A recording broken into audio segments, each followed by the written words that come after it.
नमस्कार दोस्तों, आज मैं आपके लिए एक ऐसी कहानी लेकर आया हूँ जो आपको रात भर जगने पर मजबूर कर देगी।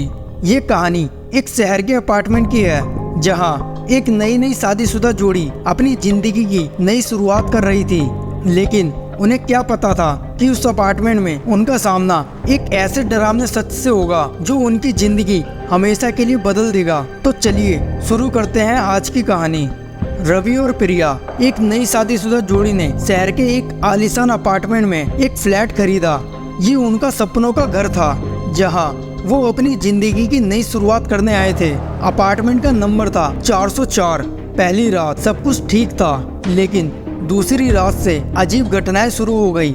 रवि को अक्सर रात को लगता कि कोई उन्हें देख रहा है। एक रात जब रवि ने घड़ी देखी तो रात के 3 बज रहे थे। तभी उसने हॉल से कुछ आवाजें सुनी। उसने सोचा कि शायद प्रिया पानी लेने गई होगी, लेकिन जब उसने अपने पास देखा तो प्रिया सो रही थी। रवि ने हॉल में जाकर देखा तो वहाँ कोई नहीं था। उसने इस बात को नजरअंदाज किया और वापस आकर सो गया। अगली सुबह प्रिया ने रवि को बताया कि उसने रात को किसी औरत की चीख सुनी थी। रवि ने प्रिया को तसल्ली दी और कहा कि शायद उसने सपना देखा होगा। लेकिन कुछ दिन बाद प्रिया को रात को अक्सर कुछ डरावने सपने आने लगे। उसे सपने में एक औरत दिखी जो उससे मदद की गुहार लगाती थी। प्रिया की हेल्थ धीरे धीरे गिरने लगी और उसने रवि से कहा कि वो किसी तांत्रिक या पुजारी को बुलाए। रवि ने इस बात को मजाक समझा, लेकिन जब उसने खुद वही सपना देखा तो उसका विश्वास टूट गया। एक रात जब रवि और प्रिया सो रहे थे तभी उनका कमरा एकदम से ठंडा हो गया। उन्होंने देखा कि उनके बेड के पास एक औरत खड़ी थी। उसके कपड़े पुराने और फटे हुए थे और उसका चेहरा खून से भरा हुआ था। रवि ने तुरंत लाइट जलाई, लेकिन वहाँ कोई नहीं था। उन्होंने तुरंत पुजारी को बुलाया।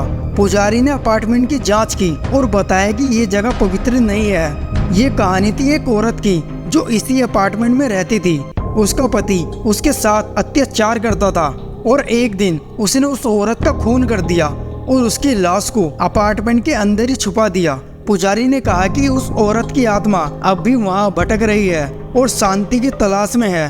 उन्होंने कुछ मंत्र और पूजा पाठ के साथ उस आत्मा को मुक्ति दी। उसके बाद रवि और प्रिया ने वहाँ से शिफ्ट करने का फैसला किया। अगर आपको ये कहानी पसंद आई हो तो लाइक, शेयर और सब्सक्राइब जरूर करें।